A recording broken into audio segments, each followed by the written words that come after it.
The legendary hunt is upon us, and developer Respawn Entertainment has graced us with a bountiful harvest of Apex Legends content and news. I'm Jet Set Jamerson, and here's your Apex Legends Roundup. The legendary hunt has begun. Last week, Respawn announced the Legendary Hunt event, and yesterday, despite a small delay, the new limited time event dropped along with patch 1.2, and I am all about it.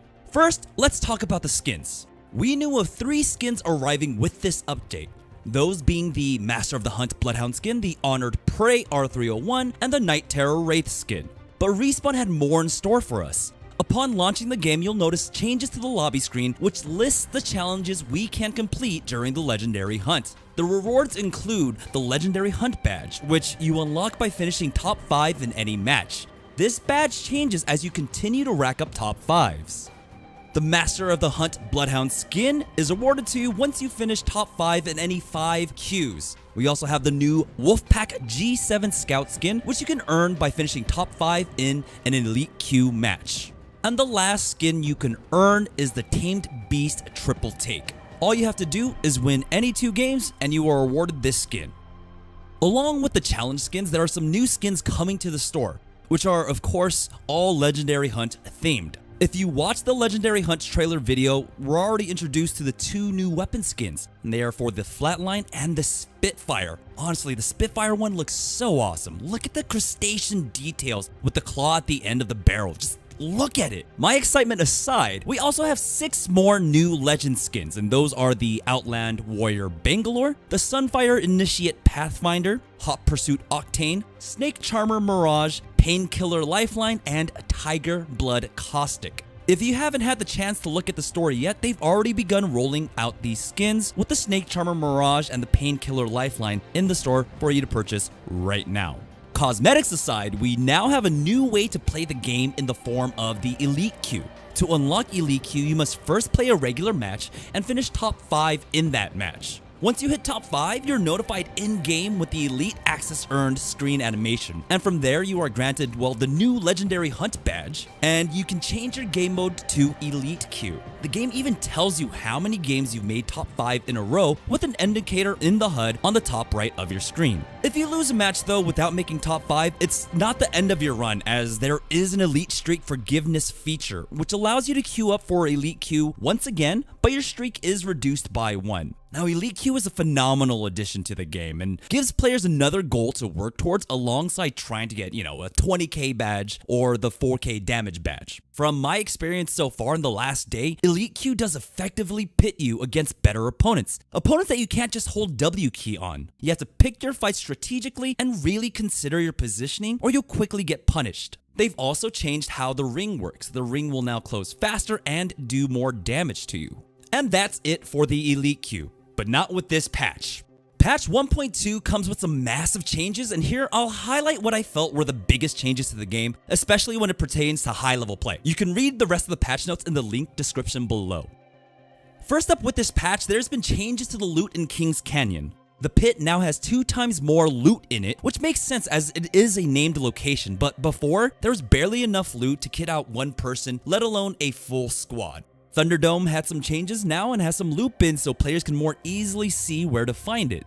Repulsor has also received more loot bins, which you can find in the trapezoid bunkers on the west side of the area. Now, let's get into the quality of life and bug fixes, which is quite the long list, but I've picked out 2 that I really want to focus on. First up is bunny hopping. If you didn't know already, you could effectively bunny hop while healing to maintain momentum. In this patch, you can still bunny hop, but you don't carry the momentum any longer and instead are slowed down drastically, pretty much at the same speed as if you were walking and healing. If you start the bunny hop while you are stationary, you do gain some momentum, and so that is still there, but is not as swift as it used to be. Now, while I like that there was movement tech in the game, which could increase the skill ceiling, I don't completely disagree with its removal. The second big change Respawn have made is that they have removed the ability to change game settings from auto-exec and setting files on your computer that would prevent exploits like removing muzzle flash or anything else that can give players an unfair competitive advantage. I agree with this move wholeheartedly, as the muzzle flash exploit was clearly unintended and had further consequences like cutting Bangalore's smoke grenade duration down by many seconds as demonstrated here. Now with this patch, some new rumors have come up. First, a mysterious new equipment slot has shown up inside the game HUD. Many have already ventured a guess as to what it could be, but some astute Redditors noted that in the patch notes, melee weapons are mentioned in the quality of life changes. As this is the only guess that has any kind of substantiation behind it, I'm gonna go ahead and agree that it's more than likely going to be a melee weapon, which is probably going to be announced at the EA Play later this week. There's also a new animation that throws away the Mozambique in disgust when you swap it out for a different weapon. Could this mean the Mozambique might be removed from the game and replaced with the Sure Shot, or is this all just a fun joke the developers are having like they're known to do? This has turned out to be a longer video, but I was not kidding when I said that Respawn are dropping a lot of news on us. Earlier today, Respawn have announced their partnership with ESPN. Yes, that ESPN, and they will be hosting 2 Apex Legends competitions in the coming months.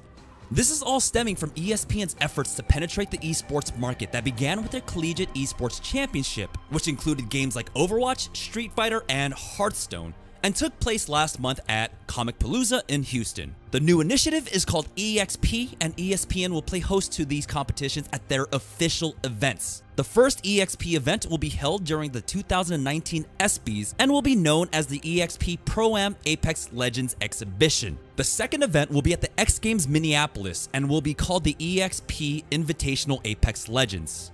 This news, along with the Face It Pro series, is very much welcome news to the competitive scene, and I'm very excited about where competitive Apex can go by the end of this year.